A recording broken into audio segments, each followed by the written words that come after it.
승낙봅니다. 승낙 의사표시 동그라미 1번. 승낙은 청약자 갑한테 해야 되죠. 지나가는 불특정 다수인에 대한 승낙은 있을 수가 없습니다. 2번. 청약 수령자 즉 을이 상대방 을이 승낙하고 말고는 을 자유입니다. 따라서 3번. 청약자가 이렇게 청약합니다. 너 을 말이야 내 청약에 대해 일정 기간 내 이달 말까지 너 이의 제기하지 않으면 너 내 청약에 대해 승낙한 걸로 볼 거야 라는 뜻이 기재된 청약을 하죠. 좋은 청약 나쁜 청약 말이 안 되죠.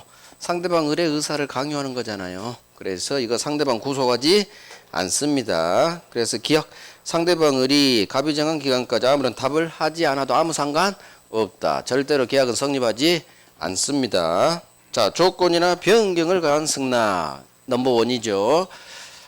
자, 승낙할 때는 갑 청약 내용 그대로 해줘야 돼요. 너 5억에 살 거야? 그럼 5억에 살지 말지가 승낙이지. 4억이면 어때? 1억만 깎아줘. 승낙 아닙니다. 이게 바로 승낙자가 청약에 대해 갑청약에 대해 조건을 붙였어요. 또는 변경을 가해 승낙했습니다. 이거 승낙이 아닙니다. 갑청약 거절. 지가 4억이면 어때? 새로 청약한 걸로 봅니다. 그래서 이건 승낙이 아니라 청약입니다. 청약. 자, 기억.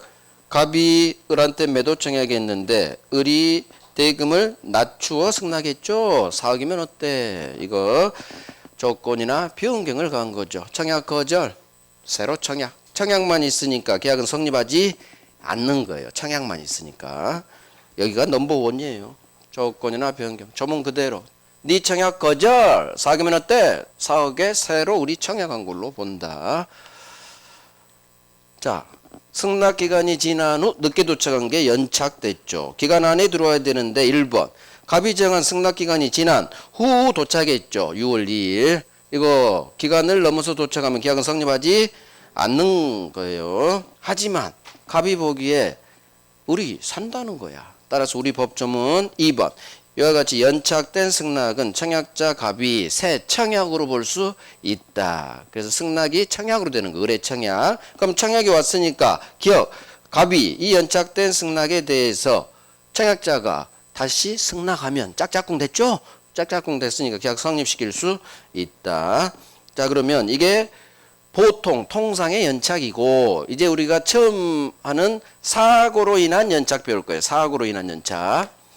갑이 을한테 이렇게 청약합니다. 을 5월 31일까지 내 아파트 살지 말지 답 좀 해줘. 자, 을이 5월 10일 날 승낙. 그래 살게. 승낙한다는 편지를 발송했어요. 보통 같으면 5월 12일쯤 도착할 거예요. 갑집에.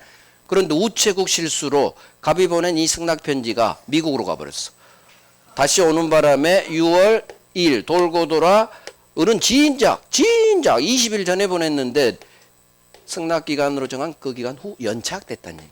자, 이게 바로 우체국 사정으로 사고로 인한 연착이에요. 사고로 인한 연착. 을이 보통 같으면 충분히 도착할 수 있게 갑이 정한 승낙기간 안에 도착할 수 있게 쏘았어. 자, 을이 보낸 승낙 편지가 갑이 정한 기간 후 도착. 이게 연착됐다 그 말이에요. 연착됐어요. 그런데 알고 보니까 을이 늦게 보내서 넘어간 게 아니라 진작 보냈어. 보통 같으면 충분히 갑이 정한 기간 안에 도착할 수 있도록 쏘았어. 이 의미를 이해하시라는 얘기예요. 보통 같으면 충분히 갑이 정한 승낙기간 5월 31일 안에 도착할 수 있게 발송했다는 얘기예요. 즉 무려 20일 전에 발송했죠. 그런데 우체국 사정으로 기간 넘어서 도착, 연착됐다. 이게 바로 이 문장이 나오면 우리 시험은 사고란 말이 안 나와요. 근데 이 법점 그대로 나와버려요. 그러면 아하, 을은 충분히 일찍 쏘았는데 발송했는데 우체국 사정으로 사고로 연착됐구나. 그러면 우리 법은 청약자 갑은 지체 없이 상대방 을한테 을 너는 인마 20일 전에 보냈는데 이제 도착했어. 22일 후 기간 넘었어. 연착 통지, 연착됐다는 통지를 해라. 이렇게 규정을 해놔요. 그래서 이 뒤는 읽지 마시고 우리 법은 사고로 연착됐다면 갑은 을한테 연착 통지를 해줘라. 의무를 부과합니다. 자, 그런데 청약자 갑이 전항에 통지를 하지 않아. 즉 연착 통지를 하지 안 했다면, 이 경우 연착됐다는 통지를 하지 않으면, 이걸 외워요. 갑이 사고로 인한 연착의 경우 연착 통지를 하지 않았다면 을이 보낸 승낙 통지는 연착되지 않은 걸로 본다. 자, 이걸 외울 거예요. 갑이, 청약자죠. 청약자 갑이 연착 통지를 하라고 했는데, 너는 5월 10일에 쏘았는데 돌고 돌아와서 이제야 도착했어. 연착됐다는 통지를 안 했다면, 자, 을 입장에서는 진작 이때 쏘았으니까 5월 12일쯤 도착했겠지, 계약은 성립했겠지, 이런 믿고 있었겠죠. 이렇게. 따라서 꿈에도 을은 돌고 돌아서 편지가 미국 갔다가 다시 도착해서 넘어서 늦게 연착된 사실을 을은 안다, 모른다? 모른다. 갑이 연락해주기 전까지는 이 사실을 몰라요. 따라서 갑이 이 경우 을한테 알려주지 않았다면, 이 사실 알려주지 않았다면 을은 이때 도착한 걸로 믿어. 그래서 을의 신뢰를 위해서 우리 법은 갑이 이 경우 을한테 연착됐다는 통지를 하지 않으면 이걸 외워요. 연착 안 된 걸로 본다. 연착되지 않는 거. 말이 기니까 연착 안 된 걸로 본다. 자, 여기서 하나 더. 연착되지 않았다는 얘기는 을 생각대로 기간 안에 들어왔다, 그 말이에요. 기간 안에 들어왔다. 우리 시험은 이게 나왔어요. 연착되지 않은 걸로 본다. 그러면 기간 안에 들어왔기 때문에 이 말이 같은 말이에요. 연착 안 됐다는 얘기는 갑이 정한 승낙 기간 내에 도착했다, 이 말과 같은 말이에요. 연착 안 됐으니까. 기간 안에 들어왔어. 기간 안에 들어왔으니까 계약은 성립하는 거예요. 계약은 성립하는 거예요. 이게 사고로 인한 연착에 관한 법 조문이에요. 동그라미 3번에 별 3개 하시고, 이 법 조문이 나오고 우체국 사정으로 그렇게 나온 적도 있어요. 자, 을이 보낸 승낙 편지가 갑이 정한 승낙 기간이 지난 후 도달. 연착됐어. 기간 후 도달. 그런데 알고 보니까 보통 같으면 충분히 갑이 정한 승낙 기간 안에 도착할 수 있게 쏘았다는 얘기지. 그러면 이 문장이 나오면 사고로 인한 연착이구나, 이 동네구나. 그러면 청약자가 연착 통지를 하지 않았다면 을이 보낸 승낙 통지는 연착되지 않은 걸로 본다. 이걸 외워요. 연착됐다는 연착 통지를 하지 않으면 어쩐다고요? 연착 안 된 걸로 봐요. 연착 안 됐다는 얘기는 괄호 갑이 정한 기간 안에 들어온 거죠. 자, 기간 안에 들어왔으니까 소수로 이 경우 계약은 성립한다. 이게 바로 사고로 인한 연착이에요. 그래서 뭘 외우느냐? 법조문 3항에 해당하는 이걸 외우는 거예요. 연착 통지를 하지 않으면 연착 안 된 걸로 본다. 연착 안 됐다는 얘기는 기간 안에 들어온 거다. 우리 시험은 기간 안에 도달한 걸로 본다. 이렇게 나왔어. 이렇게. 그래서 사고로 인한 연착 봤어요. 자, 넘버 2. 격지자 간 편지로 왔다 갔다 하는 사람의 계약은 언제 성립하느냐? 승낙 통지를 발송한 때, 승낙 통지 발송한 때. 이게 넘버 2예요. 엄청난 정답 지문입니다. 자, 기억은 응용 지문이라 안 합니다. 자, 의사실현. 동그라미 1번. 청약자의 의사표시 또는 관습에 의하여 이렇게 시작되죠. 특별히 승낙 통지, 승낙 의사표시가 특별히 필요하지 아니한 경우라면 계약은 언제 성립하느냐? 승낙 의사표시로 인정되는 어떤 사실이 있는 때 동그라미를 하겠어요. 그래, 오뎅 먹었을 때, 주차했을 때, 그 사실이, 오뎅 먹은 사실이 있는 때, 주차한 사실이 있는 때 자리를 아줌마가 안때, 이렇게 안때로 장난치니까 있는 때. 자, 교차 청약. 당사자 갑과 을 간에 같은 내용이어야 됩니다. 동일한 내용의 청약이 상호 크로스 교차됐죠. 그럼 양 청약이 상대방에게 도달한 이 시점에 계약 성립. 도달주의에 도달주의. 그래서 우리 시험에 계약 총론에서 발자가 나오는 건 저기 격지자 간의 계약 성립 시기예요. 소수로 봐야 돼요. 격지자 간의 계약은 언제 성립하느냐? 승낙 통지 발송한 때 도달이 아니에요. 그래서 우리 저 법 조문 때문에 땡겼다고 했어요. 이틀 소급시켰다고 했어요. 승낙 통지 발송한 때 완전히 외우는 거예요. 승낙 통지 발송한 때 격지자 간의 계약은 성립한다. 도달한 때가 아니다. 발송한 때. 그래서 사례 문제로도 나오죠. 그러니까 의리편지 발송한 그날이 계약 성립 날짜예요. 문제 통해서 훈련하면 돼요. 자, 계약 체결상 과실 책임. 계약 체결상 과실 책임. 자, 이 두 개, 노란색 두 개만 확실하면 됩니다. 계약 체결상 과실 책임은 먼저 계약 체결 전에 건물이 전부 날아갑니다. 원시적 불능에서 나옵니다. 2번. 이 불능은 3번. 전부 멸실해야 돼요. 전부 수용. 언제? 계약 체결 전에. 계약 체결 전에 건물이 전부 멸실합니다. 계약 체결 전에 토지가 전부 공용 수용됩니다. 원시적 불능인데 전부 멸실, 전부 불능. 자, 그러면 자, 계약 체결상 과실 책임은 언제 문제되느냐? 우리 부산에 있는 아파트 살려고 왔다가, 아파트는 안 되구나. 불나면 안 되니까. 부산에 있는 건물을 살려고 연락에 왔다 갔다 했는데 이미 이 건물이 계약 체결하기 전에 날라갔다는 얘기죠. 그러면 갑의 을에 대한 소유권 이전 채무는 주고 싶어도 줄 수가 없는 불능에 빠지고, 계약 체결 전에 이미 날라갔으니까 처음부터 불능이구나. 원시, 태초부터 불능. 자, 원시적 불능 무효죠. 이 매매는 무효. 그때 을에게 법이 권리를 주는 거예요. 을 열받지. 계약 체결 전에 이미 날라간 건물 우리 너한테 팔았잖아. 나쁜 자식이네. 손해배상 청구해. 이게 계약 체결상 과실 책임. 자, 그러려면 먼저 갑도 잘못이 있어야 돼. 계약 체결상 과실 책임이니까. 갑도 나 전혀 몰랐어. 그러면 책임지지 않습니다.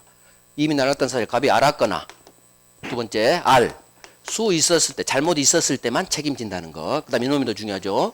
책임 물으려면 선이 무과실일 것. 책임 물으려면 선이 무과실일 것. 그러면 엎어. 선이 무과실 반대. 만약 상대방 을이 이미 날아갔다는 사실 알았거나 알 수 있었다면, 선이 무과실 알이라면 책임 물을 수 없다. 책임지지 않는다.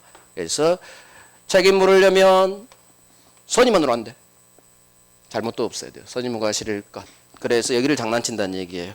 그래서 5번 계약 체결상 과실 책임은 원시적 불능 알지 못한 데 대한 상대방의 선의 and 무과실까지 요구한다. 책임 물으려면 선의 무과실일 것. 이렇게 오고, 이렇게도 나오고, 기억으로도 나와요.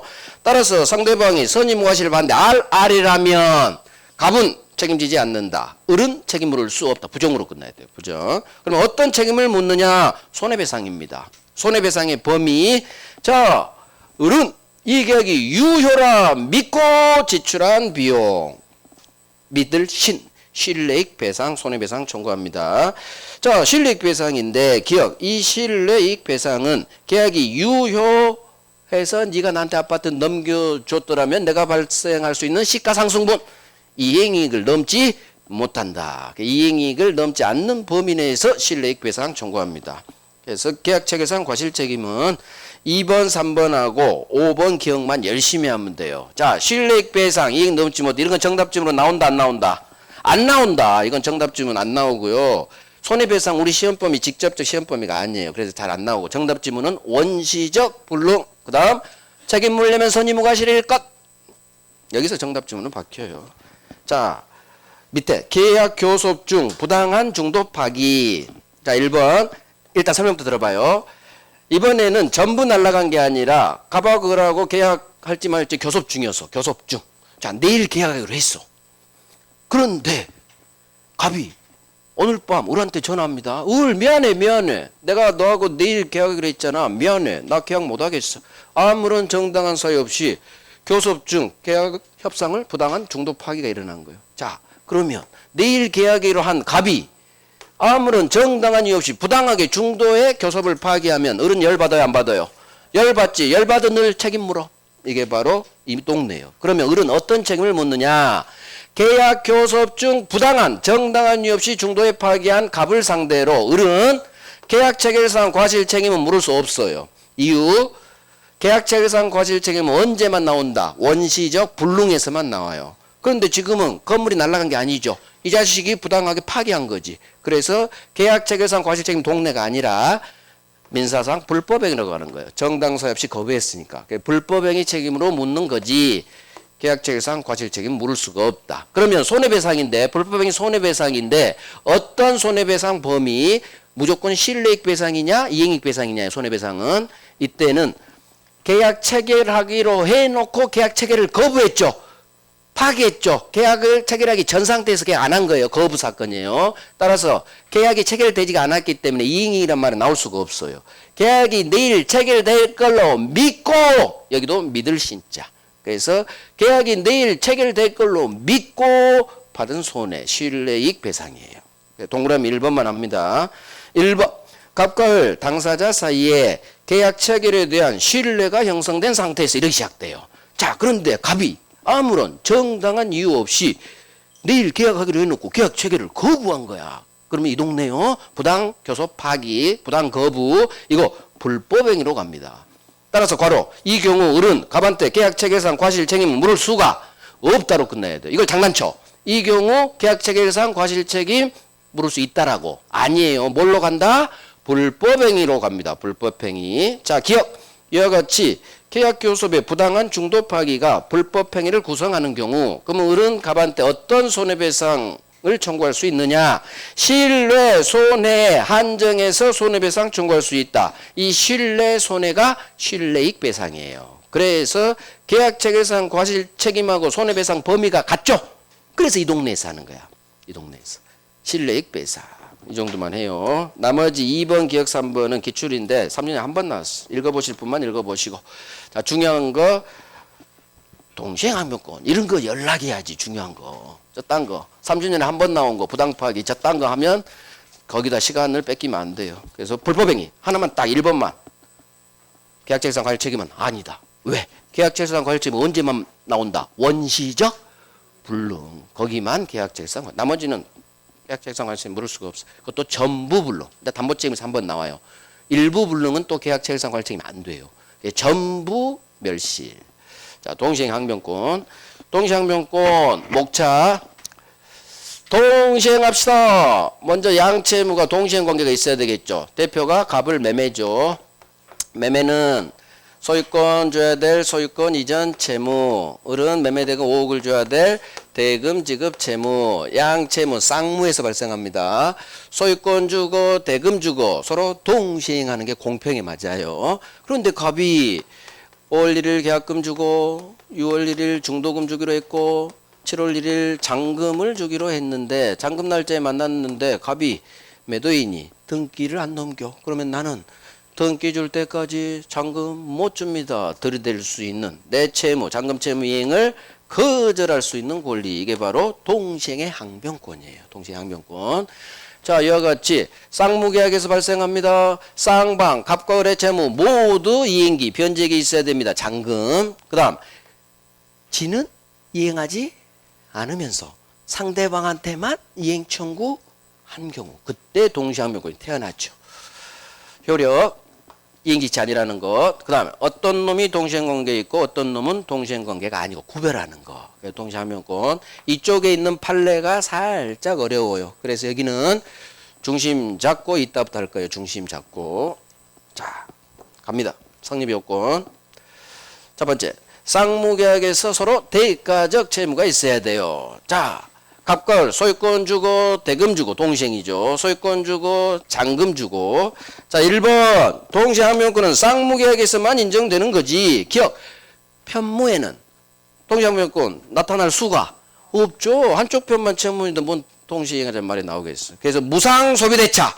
자, 무상소비대차는 편무입니다. 왜 편무일까? 무상이니까. 무상계약은 무상은 무조건 편무예요. 쌍무는 무조건 유상이죠. 무상, 편무. 무상은 언제나 편무예요. 그래서 무상소비대차는 편무다. 알아도 되고 몰라도 돼요. 우리 기출 한번 나왔어. 자, 2번 기억, 3번. 이게 아마 2번 기억 3번이 왕별일 거예요. 2번 그대로 이해하고 외웁니다. 동시행 관계에 있는 어느 일방의 채권이 양도되더라도 그 동일성이 인정되는 한 동시행 관계는 존속한다. 긍정으로 끝납니다. 무슨 말일까요? 갑이 병한테 을에 대한 채권을 팔았지. 채권 양도로 사람이 바뀌어도 여전히 바뀐 놈 병하고도 동시행. 자, 다시 한번 이해. 갑이 을한테 매매대금 5억 채권이 있겠죠? 이 채권을 병한테 양도한 거야. 채권 양도로 사람이 병한테 바뀌었죠. 자, 그러면 채권 매매대금 채권이 병한테 양도되면 채권 양도, 채권이 병한테 넘어가면 나중에 을은 잔금을 병한테 줘야 되는 거예요. 양도하고 이 사실 통지했을 거니까. 근데 문제는 잔금 날짜에 7월 1일 됐어요. 갑으로부터 을에 대한 매매대금 채권을 산 병이 을한테 잔금 2억 줘야지 을한테 청구하겠죠. 근데 문제는 잔금 날짜에 갑으로부터 소유권을 못 받았다는 얘기예요. 그러면 을은 갑으로부터 소유권 등기를 못 받은 상태에서 새로운 채권자인 병한테 잔금 준다 안 준다? 안 준다. 그러니까 을은 나 갑한테 등기 못 받았어 임마 나 못 줘. 들이댈 수 있다. 즉 채권 양도로 사람이 바뀌어도 여전히 동시에 그래서 채권 양도는 반드시 병이 나와요. 병이. 자, 기억. 갑의 을에 대한 매매대금 채권이 밑으로 병이란 놈한테 양도됩니다. 자, 오른쪽 매수인 을은 잔금 날짜에 갑이 소유권을 주지 않으면 새 매매대금 채권자의 밑에 있는 놈 병한테도 들이댈 수 있다로 끝나는 거예요. 그래서 사람이 채권 양도로 바뀌어도 바뀐 병한테도 여전히 동시행 전속 들이댈 수 있다. 행사할 수 있다. 긍정으로 끝나야 돼요. 자, 3번도 할 수 있어.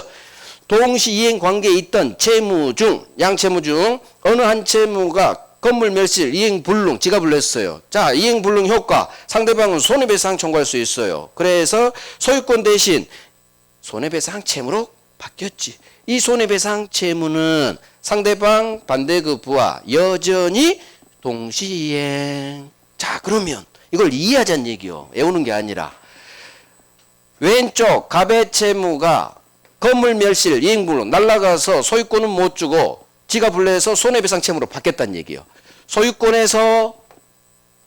채무가 돈 채무로 바뀌어도 여전히 동시에 사람이 바뀌든 채무 내용이 돈 손해배상 채무로 바뀌든 소수로는 여전히 동시에 여전히 사람이 바뀌든 병으로 바뀌든 2번 3번 채무 내용이 이행불능 손해배상 채무 이 단어가 뜬다고요. 그러면 소유권에서 손해배상 채무 바뀌었죠. 채무 내용이 여전히 손해배상 채무와도 동시행입니다. 자, 4번 이것도 느끼면 돼. 단어 찾아냅니다.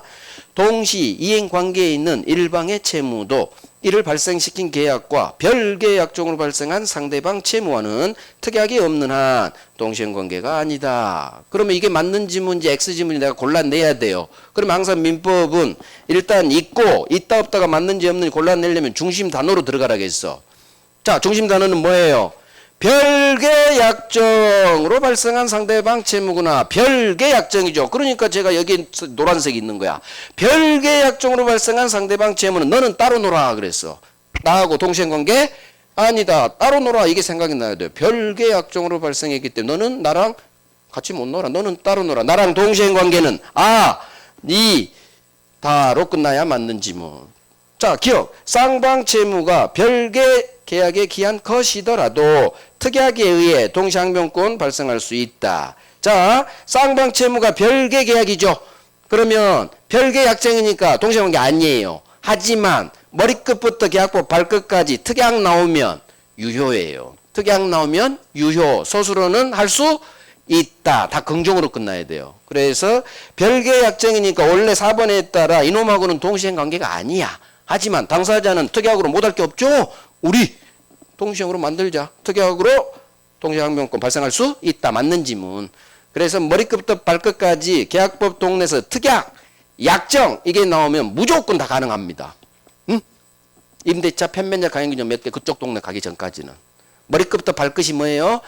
계약 성립부터 임대차, 부속물 전까지 제 강의 순서상. 거기까지는 다 특약 유효, 당사자 합의로 배제할 수 있다. 다 가능합니다. 세트죠, 세트. 자, 5번. 부수적 채무는 상대방의 주된 채무와 동시행관계 아니다. 자, 이것도 느끼란 얘기요. 주된 채무가 있고 부수적 채무가 있죠. 단어가 나왔죠. 그러면 매매계약의 주된 채무는 소유권하고 대금이죠. 소유권 주고 대금 주고. 그럼 부수적 채무는 주된 채무와 급이 다르다는 얘기예요. 그러니까 급이 다른 부수적 채무가 주인인 주된 채무 같이 놓을 수는 없는 거예요. 그래서 토지거래 허가 신청 절차 협력 채무는 주된 채무의 매매 소유권 대금 주된 채무 아닌 부수적 채무. 부수적 채무, 협력 채무는 주된 채무인 소유권 대금과 같은 급이 아니다. 아니다로 끝나야 돼. 같은 급이 아니다. 별계약정 따로 놀아? 아니다. 부수적 채무 급이 달라? 주된 채무와 따로 놀아. 동시행관계 아니다. 그래서 협력 채무는 무조건 허가받으러 갑시다. 들어오면 무조건 가야 돼. 거절할 수 없는 거예요. 왜 거절할 수 없어? 동시행관계가 아니니까. 그래서 자 봐요. 2번 3번 사람이 바뀌었어요. 채권 양도 등으로 병으로 바뀌었어. 동시이행. 3번 채무 내용이 이행 불능으로 손해배상 채무로 바뀌었어. 채무 내용이 바뀌어도 여전히 동시이행. 하지만 4번 5번 별계약정 따로 놀아? 아니야. 부수적 채무 주된 채무 아니구나? 아니야. 이렇게 긍정 2개 부정 2개 있죠. 이제 앞으로는 거의 다 동시행관계로 나옵니다. 이제부터 2번하고 3번 4번 여기까지가 한 열 몇 번 나왔어요. 열 한 4-5번 나왔어요. 반드시 해야 돼요. 자 이제 상임요건 두 번째 쌍방 채무 모두 변제기 있어야 돼요. 자 1번 중도금과 같은 선이행 채무는 동시행관계가 아니죠. 그래서 중도금 날짜 되면 6월 1일이 되면 어른 중도금을 쏘아줘야 됩니다. 가! 너 소유권 줄 때까지 나 중도금 못 줘. 아닙니다. 중도금은 선이행 동시행관계 아니에요. 소유권하고. 하지만 선이행 채무인 자 봐요. 중도금은 상대방 소유권과 동시행관계가 아닌 먼저 이행해야 할 선이행 채무입니다. 근데 우리 시험은 이게 나온 게 아니라 이제 선이행인데 동시행으로 바뀌어버린 것만 나와요. 하나는 법조문, 하나는 이제 처음 할 대법원 판례. 그래서 우리 시험은 선이행이라는 단어가 뜨면 첫 번째 줄은 안 나와. 이것만 나와. 이것만. 선이행인데 선이행이 아니라 동시행으로 바뀌어버린 내용만 나오는 거예요. 자, 첫 번째가 이놈이 법조문이에요. 저 위에 제2항이 밑에 맨 밑에 동그라미 2번이에요. 당사자 1방 의리 중도금과 같은 선이행 의무를 부담하더라도 상대방 이행이 곤란할 현저한 사유가 있다면 더 이상 선이행이 아니라 동시행으로 바뀌어버려요.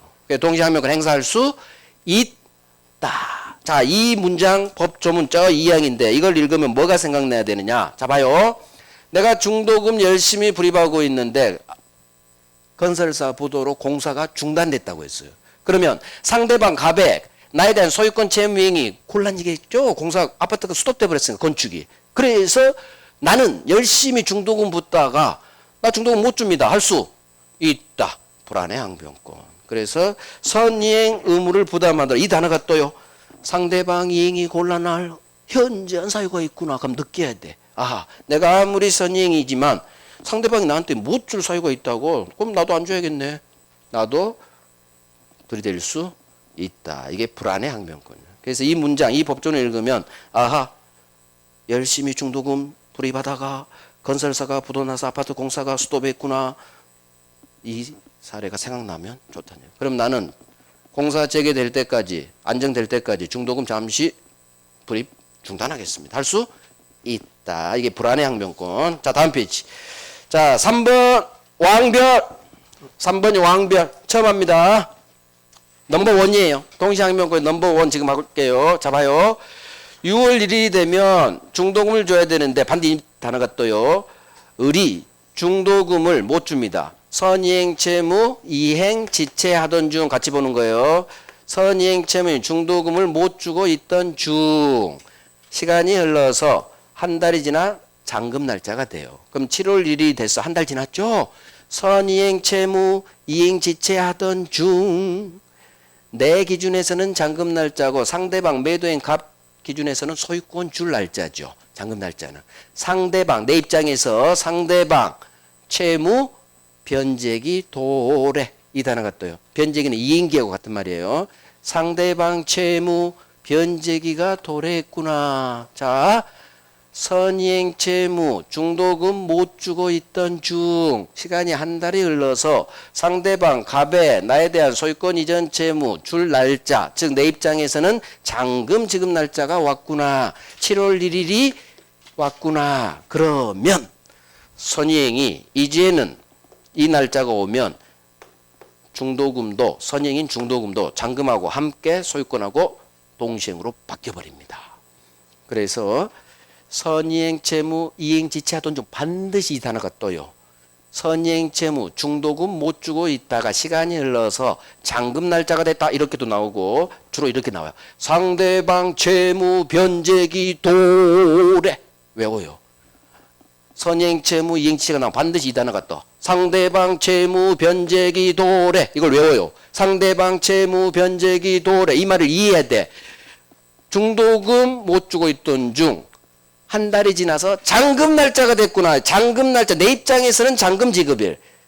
갑 입장에서는 상대방 소유권 채무 나한테 줄 변제기 도래 같은 말이에요. 잔금 날짜. 그러면 중도금 같은 선의행도 이제 상대방 소유권과 잔금과 똑같이 동시행 관계로 바뀌어버립니다. 그래서 선의행이 동시행으로 바뀌어버린 것만 우리 시험에 나오는 거예요. 선의행이 동시행으로 바뀌어버려. 따라서 나는 이놈이 잔금 날짜에 등기 안 주면서 너 인마 왜 중도금을 한 달째 안 주고 있어. 중도금 줘야 될 거 아니야.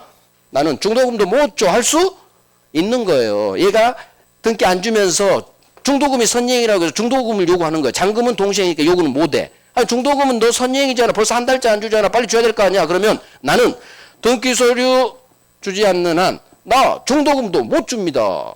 할 수 있다. 그래서 선의행이 동시행으로 바뀌어버리는 거예요. 이렇게. 플러스 잔금하고 똑같이 선의행 중도금도 함께 동시에 대부분 판례예요. 넘버 원 그대로 외워요. 저 단어를 외워야 돼. 자, 선의행 의무자가 사람을 넣어요. 중도금 내야 될 을이 선의행 의무인 중도금 이행을 지체하는 동안 자, 이 단어가 또 이 단어를 찾아내야 돼. 상대방 채무 변제기 도래. 그러니까 을이 중도금 못 써. 상대방 갑이겠죠. 갑에 나에 대한 소유권 줄 날짜 그 말이에요. 상대방 채무 변제기 도래. 그러면 이제는 선의행 중도금도 상대방 채무 소유권과 이제는 중도금 선의행도 동시행으로 바뀌어버린다. 따라서 나는 이 중도금에 대해서도 동시행 항변권 행사할 수 있다예요. 자, 기억. 매수인 사례 문제로 나온 애들이에요. 기억. 매수인 오른쪽 너울에 중도금 지체 중 잔금 지급일이 도가있어. 자, 을이 중도금 못 주고 있던 중 한 달이 지났죠. 잔금 날짜 7월 1일이 왔죠. 그러면 오른쪽 을의 갑에 대한 중도금 채무는 더 이상 선의행이 아니라 동시행으로 바뀌어버린다. 그래서 갑의 소유권 채무와 이제 중도금 선의행도 동시행 관계 있다. 맞는 지문. 자, 그러면 중도금 날짜 6월 1일부터 잔금 날짜 7월 1일까지는 중도금에 대한 이행지체니까 지연이자 발생해요. 이때는 이자 내야 돼. 하지만 잔금 날짜 이후에는 이 중도금에 대한 이자 내지 않는다. 지연배상 책임 없다. 이행지체 책임지지 않아요. 왜? 잔금 날짜 이후에는 중도금이 동시행으로 바뀌어버리니까 이행지체가 아니에요. 그래서 여기까지 나와요. 잔금 지급일 이후에는 밑에 효력에서 실제법상 효력에서 동시행 항변권으로 안 주면 이행지체 아니잖아요. 그 지문이에요. 잔금 지급일 이후에는 중도금은 동시행으로 바뀌어버렸죠. 동시행 항변권은 중도금 안 주니까 지연배상 책임지지 않는다. 저기 2번의 효력, 실제법상 효력의 동그라미 1번하고 같은 거예요. 니은이. 동시행 항변. 그러면 이 판례를 해결하려면 어떻게 된다? 먼저 이해를 하셔야 돼. 중도금 못 주고 있던 중. 자, 이 줄을 먼저 이해하려고 해봐요. 중도금을 6월 1일에 줘야 되는데 을이 중도금을 못 주고 있던 중. 이걸 어려운 말로 선의행채무 이행지체하던 중. 한 달이 지나서 지 날짜 기준으로는 잔금 지급일. 상대방 입장에서는 상대방 채무 여기 상대방 채무 변제기 도래. 잔금 날짜가 왔다는 얘기예요. 그러면 이제는 선의행이 동시행으로 바뀌어버린다. 이렇게 외우는 거예요. 그래서 선의행이 동시행으로 바뀌어버린 놈만 우리 시험에 나오는 거예요. 이건 안 나오고. 그래서 우리 시험이 선의행이 나오면 법조문, 불안해 항변권이 나오거나 이 놈이 나와요. 선의행이지만 동시행으로 바뀌어버린 놈만 나온다. 그래서 저 힘들다. 저 복잡해 죽겠어요. 모르겠어요. 그러면 선의행 나오죠. 소수로 가. 동시행 관계로 바뀌어버리고 동시행 무조건 행사할 수 있게 긍정으로 끝나면 맞는지 없다? 그러면 X 지문이에요. 아까 별개약정, 협력채무 그놈만 동시행 관계 아니에요. 나머지 모든 우리 시험 문제는 거의 90% 이상 동시행 관계가 대부분 판례예요. 이런 느낌 가져도 돼요. 자, 3번도 볼게요. 자, 그러면 3번 저기 다시 선행 의무 3번 동그라미 3번만 왕별이고 기역 니은은 별 3개예요. 기역 니은은 그 기역까지 왕별해도 돼요. 3번하고 기역. 잔금 지급일 도과 이 말하고 상대방 채무 변제기 도래 이 말하고 같은 말을 한 거.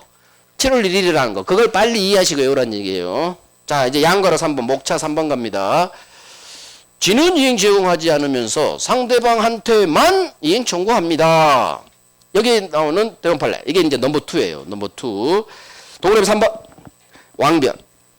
일방의 이행, 이것도 한번 이해를 해보자는 얘기. 이 문장을 보면서. 일방의 이행 제공으로 수령지체에 빠진 상대방은 그 후 그 일방이 이행 제공 없이 이행 청구하는 경우 동시항변권 주장할 수 있다. 뭔 소리야? 처음에는 뭔 소리 하겠죠? 이걸 해석해 낼 거예요. 해석을 못하면 그냥 외워야 돼요. 자, 당사자 일방의 이행 제공. 왼쪽 놈 갑이 등기 서류를 잔금 날짜에 줬습니다. 을한테 이행 제공했어. 그런데 상대방 을이 수령지체에 빠졌다는 얘기는 갑은 등기 서류 이행 제공을 했는데 잔금 날짜에 을이 잔금 채무를 못 낼 때 잔금 채무 이행지체 잔금을 준비를 못한 거예요. 을 입장에서 잔금 채무 불이행 이걸 채권자 매수인이 항상 채권자가 돼요. 채권자 수령지체 상태라고 해요. 그러면 채권자 수령지체란 말이 연락이 어려운다는데 채권자 을 매수인 다 같은 말 오른쪽 을 채권자 수령지체란 얘기는 갑은 잔금 날짜에 등기 서류 가져왔어. 그런데 을이 아이고 미안해 나 잔금이 준비가 안 돼. 잔금을 못 주고 있는 상태. 잔금 채무 불이행을 자 잔금을 못 주면 갑은 등기 서류 준다 안 준다? 안 주죠. 그래서 결국 등기 서류 수령의 의미예요. 등기 서류 수령을 못 하고 있죠? 이게 바로 지가 잔금을 못 줘서 등기 서류 수령을 지체하고 있는 상태를 수령 지체 상태라고 하고 수령 지체란 단어가 뜨면 을의 채무 불이행이에요. 잔금 채무 불이행. 자, 갑은 잔금 날짜에 등기 서류 을한테 제공했어. 그런데 수령지체에 빠진 상태 이 얘기는 상대방 을이 잔금을 못 줬다는 얘기예요. 잔금 채무 불이행. 잔금 채무 이행지체. 그걸 채권자 수령지체라고 해요. 같은 말. 자, 시간이 지났어. 그 후 한 달 후 8월 1일이 됐어요. 8월 1일. 자, 갑한테 연락 왔어. 을 지금 잔금 못 주고 있는 상태예요. 한 달이 지났어. 너 임마 잔금을 한 달째 안 주면 어떡해. 빨리 잔금 줘야 될 거 아니야. 갑이 전화했죠. 근데 그때는 등기소리 제공했는데 이번에는 갑이 등기소를 안 주면서 잔금 달라고 하는 거예요. 그러면 아무리 잔금을 못 준 잘못이 있는 수령지체에 빠진 상대방 을이라 하더라도 등기 안 주면서 잔금 달라고 하면 나는 잔금 준다 안 준다? 안 준다. 잔금 안 준다. 비록 제가 잔금을 못 준 잘못했지만 당신한테 등기 못 받고 제가 잔금 줄 수는 없습니다. 그래서 잡아요. 그 후 일방이 갑이 이번에는 이행 제공 없이 이행 청구해. 이 말이 그때는 이행 제공했는데 이번에 이행 제공한다 안 한다? 안 한다. 등기 서류 안 주면서 잔금 달라고 하면 을은 안 됩니다. 비록 내가 수령지체에 빠진 즉 내 채무를 이행 못한 잘못이 있던 나라 하더라도 등기를 못 받은 상태에서 제가 잔금 줄 수는 없습니다. 그래서 나는 잘못한 을이라도 동시항변권 행사할 수 있다로 끝나요. 여기도 동시항변권 행사할 수 있다로 끝나요. 그래서 봅니다. 일방의 이행제휴 이걸 이해를 하자는 얘기예요. 아하 갑이 등기서류 제공했어.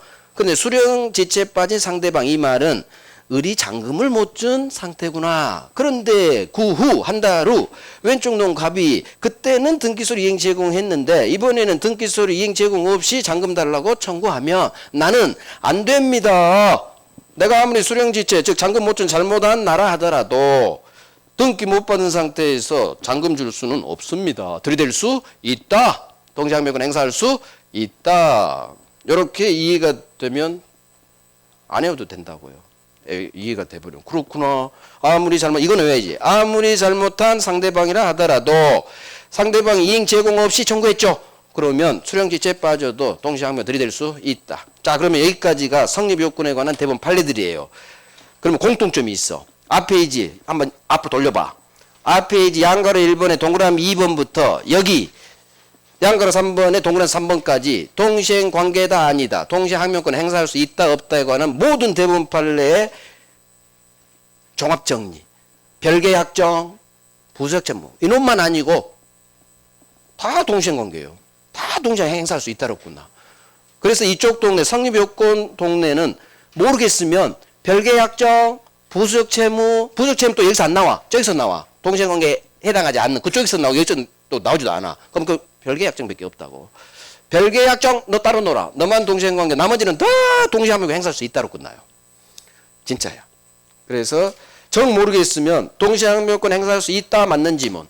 별개 약정 아닌데 동시행 항명권 행사할 수 없대. 그럼 X 지문. 그 확률적으로 거의 맞아요. 90% 이상이. 지금 봤잖아. 우리 시험 기출 전부예요, 이게. 성립 요건에 관한. 그죠? 이렇게 하면 돼요. 자, 이제 효력. 실체법상 효력. 자, 동시행 항명권의 기에 안 주고 있기 때문에 이행지체 아니다. 자, 기억. 꼭 우리 갑한테 동시행 항명권 행사할 필요는 없다. 외워요. 행사하지 않아도 동시행 항명권이 존재한 그 사실만으로 이행지체 책임 아닙니다. 자, 2번 또 새로 합니다. 아하, 이놈이 좀 어려워요. 자, 일단 읽어볼게요. 2번 기억 별 3개 하시고 2번 동시행의 항명권이 붙은 채권을 자동채권으로 하여 상계할 수 없다. 뭔 소리까? 동시행의 항명권이 붙은 채권을 자동채권으로 상계할 수 없다. 맞는 지문이에요. 자, 대문 판례. 자, 외웁니다.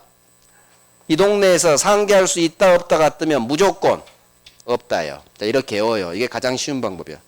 상계할 수 있다 없다가 뜨면 무조건 없다. 자, 이제 이해시킬게요. 상계란 게 뭐냐? 상계는 내가 100만 원 갚아야 되는데 받을 돈 100만 원이 생겼죠. 그러면 퉁 치는 거야. 그런데 이 매매동네에서는 달라요. 봐요. 갑은 매매대금 채권이 있어요. 매매대금 채권.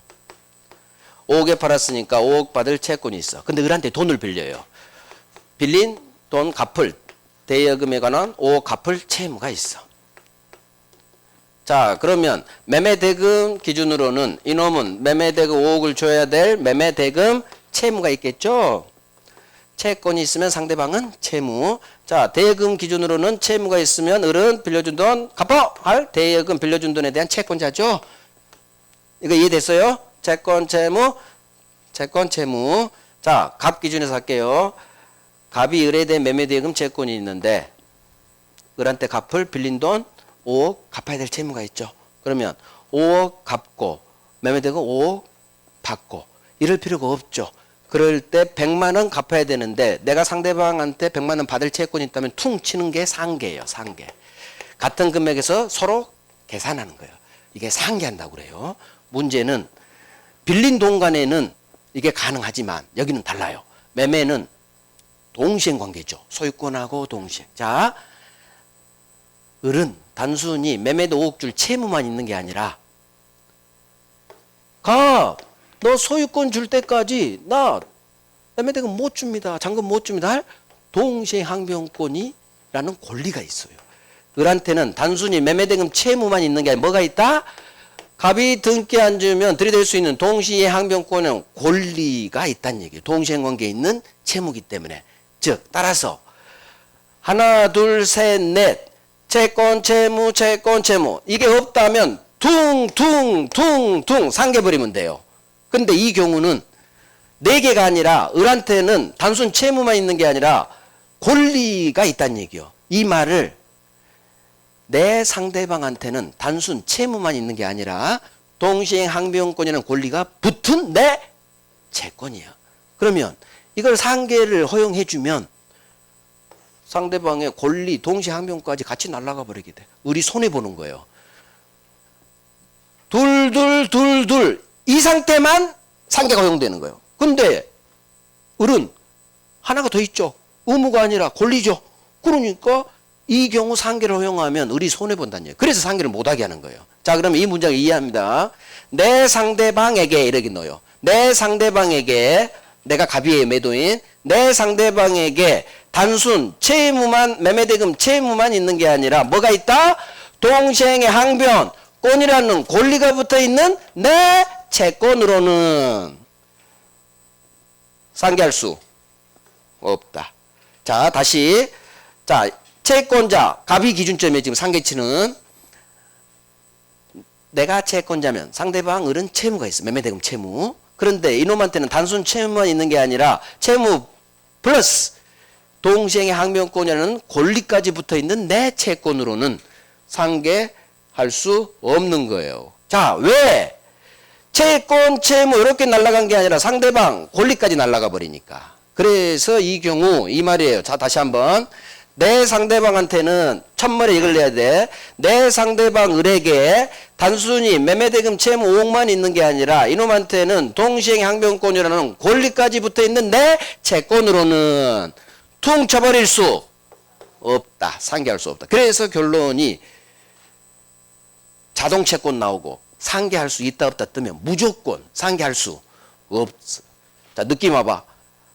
동시이행 항변권이라는 권리까지 붙어 있구나. 권리까지 붙어 있구나. 따라서 상대방한테 단순 채무만 있는 게 아니라 플러스 매매대금 채무. 저 그림 보면서 플러스 동시에 항변권 권리까지 을한테 붙어 있기 때문에 나는 내 매매대금 채권을 자동채권으로 상계할 수는 없다. 그래서 매매대금 채권, 임차 임대 나오는 보증금 채권 이건 매매하고 임대차죠. 서로 동시행관계. 동시행관계 있는 채권은 상계가 안 돼요. 그래서 우리 시험에 나온 채권 두 개밖에 없어. 매매대금 채권, 보증금 반환 채권. 보증금 주고 목적물 주고 동시행관계.